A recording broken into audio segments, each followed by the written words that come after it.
Possa ser que durante a escavação mecânica haja o acúmulo de água e aí a perfuração manual vai ter que ser feita com bombeamento simultâneo dessa água acumulada no fundo. Porque se você usar o equipamento perfuratriz, no momento que você retirar o equipamento, o solo vai descer, entendeu? Porque a água vai amolecer o solo, ele vai descer, e você não vai conseguir retirar esse solo. Então, ela vai ter que prosseguir de forma manual. Pode ocorrer que alguma camada do solo não resista à perfuração e desmorone. Por exemplo, pode ser que você alcance uma camada de solo arenoso. Então, nesse caso, você vai ter que usar encamisamento nessas camadas e o diâmetro interno do encamisamento tem que ser equivalente ao diâmetro do fuste. Então, a camisa, ela não é considerada parte do elemento estrutural, né? Como posso dizer, ela não é considerada no cálculo das dimensões do tubulão. Então, ela tem que deixar o espaço do diâmetro para atingir o diâmetro de projeto do tubulão. O poço é aberto em etapas, escava e escora, reveste-se o furo com alvenaria de tijolo, ou tubo de concreto armado, ou tubo de aço. Vocês observam aí que está escavando e escorando. Começou a desmoronar o solo, você vai ter que usar algum tipo de escoramento, que pode ser as camisas e pode ser, por exemplo, o escoramento simples de madeira. Que nem eu falei para vocês no início dos vários tipos de tubulão que existem. Então, aqui, por exemplo, ele está dando o caso de madeira. Então, seria aquele tubulão tipo Chicago, né? O fuste é escavado até a cota desejada, o alargamento da base é manual e feita com o tubo revestido. Em todos os casos, né, vocês observaram que em todos os casos de tipo de tubulão, o alargamento da base é feita com o fuste revestido, né? Fora o tubulão tipo poço, que o alargamento da base é feito pelo operário. E continuando, o que ele vai fazer? Ele vai ter que descer com o boletim, né, para ser preenchido. E aí ele vai fazer a verificação de a geometria da base e vai verificar se está de acordo com o projeto, a profundidade, o alargamento da base, a inclinação, né? Todas essas características aí, ó. A altura mínima de 20 centímetros do fundo, certificar se os poços estão limpos. Isso é muito importante, porque é uma das características de vantagens do tubulão em relação às estacas em geral. Então, dando sequência, o operário desce para realizar a verificação da geometria da base e para a limpeza do fundo e verificação do material da base, material de apoio. Então, essa etapa é obrigatória na fundação do tipo tubulão. É o diferencial que existe entre o tubulão e todas as outras fundações profundas. E é a etapa muito importante, porque como eu falei no início, o tubulão trabalha essencialmente pela transmissão de cargas pela base. Então, a base ela tem que garantir a capacidade de carga dela. No caso das estacas, você até computa a resistência de ponta nos cálculos, mas muitas vezes, pelo processo de execução, a resistência de ponta ela não vai ser garantida em loco, né? Então, no caso do tubulão, isso não pode acontecer, porque a resistência está totalmente baseada na base. Então, você tem que realizar a limpeza. No caso das estacas, a resistência de ponta muitas vezes é perdida por conta da sujeira do fundo. Porque no que você executa a fundação, na hora da escavação, você vai deixar o fundo fofo. Ou pode ter sujeira que ela não vai ser eliminada, né, durante a escavação. No caso de estaca cravada, ela vai empurrar a sujeira com a estaca cravada. Você nem sabe o que tem debaixo da ponta. Você não sabe se ela realmente alcançou um solo resistente e você vai afofar a ponta. Então, assim, há uma queda grande de resistência de ponta no caso das estacas. Tubulão, o diferencial do tubulão, né? A vantagem do tubulão, a forma de execução dele é assim, justamente para garantir a resistência na base. Por isso que o tubulão é uma fundação que consegue alcançar uma capacidade de carga alta. Ó, você vê aí que o operário está com a trena, verificando todas as dimensões, e ele vai proceder à limpeza. Além disso, ele vai verificar se o solo realmente é o mesmo no projeto. Porque se não for, o que é que ele vai fazer? Ele vai ter que encontrar um solo resistente. Vai ter que ter uma alteração do projeto aí, de comprimento de fuste, ou até mesmo uma alteração na base, um aumento do diâmetro da base para poder distribuir a carga em uma área maior, diminuir a tensão, porque o solo, digamos, é menos resistente, né? Ou você vai ter que aprofundar mais a sua escavação para alcançar um solo resistente. Então, aí vai ter que ser verificado por isso. Além disso, você também vai ter que fazer o teste do penetrômetro, né?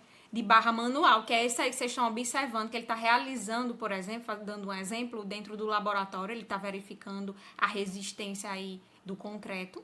Então, esse penetrômetro, ele, na verdade, é mais usado para solos. Então, ele vai levar esse penetrômetro no tubulão, vai fazer o teste e vai verificar qual é a resistência do solo de base.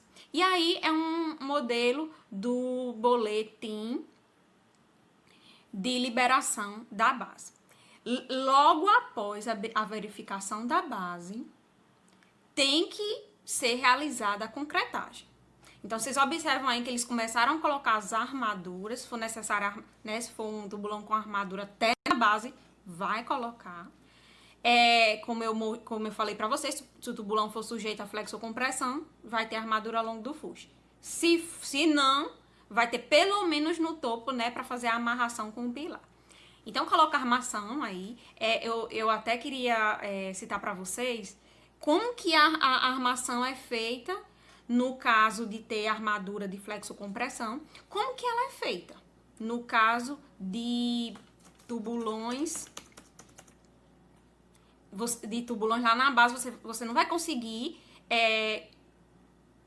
penetrar, né, com a armação pronta lá fora, dentro desse fuste, né? Porque a base ela é alargada. Então, você vai ter que fazer o quê? Colocar as bitolas pelo fuste e montar a armadura lá na base. Então, o operário ele vai ter que ter condições de fazer isso lá na base, certo? Existe um autor, gente, eu queria até chamar a atenção de vocês, que é Rosenbaum. Eu fiz uma pesquisa, ele diz que é necessário inspecionar se há presença de gás gerado por matéria orgânica em decomposição, que pode causar até a morte do operário durante a execução. Então, possa ser que na descida do operário, para fazer esses procedimentos lá na base, venha a entrar em contato com gás produzido pela decomposição de alguma matéria orgânica, e isso pode matar o operário. Então, todos têm que ser atentos a isso. Antes do operário descer, é necessário verificar se tem ou não matéria orgânica lá no fundo, se está em decomposição e se tem esse gás, certo? Porque se tiver, vai ter que eliminar o gás para poder o operário descer em condições seguras. O que acontece? Liberou o fundo, você vai começar a concretagem imediatamente. Se você demorar a sua concretagem, o que pode acontecer? Possa ser que algum solo desmorone, o solo da base desmorone, e assim vai afetar, né, as condições de geometria da base. E aí vai ter que descer o operário novamente e verificar. Possa ser que, por conta do lençol freático, ele venha também a sofrer um amolecimento e altere a sua resistência, né? Altere as suas condições. Então, o operário vai ter que descer de novo. Para que isso não aconteça, gente, é importante, se você quiser realmente concretar logo, então, liberou, já começa a concretagem. Se demorar por algum motivo, quando o concreto chegar, quando o concreto estiver pronto, o operário vai ter que descer antes de começar a concretagem para verificar de novo, que possa ser que aconteça essa alteração. E, como eu falei, a maioria dos tubulões a céu aberto que usam revestimento, a concretagem é feita com retirada do revestimento. Vocês observam que a parte que está preenchida por concreto não precisa mais ter o revestimento. Isso vai garantir que o concreto endureça ele endureça em contato com o solo. Isso vai fazer com que o concreto ele consiga uma aderência com as paredes de solo, e essa aderência vai promover vai garantir que o atrito lateral se mantenha, certo?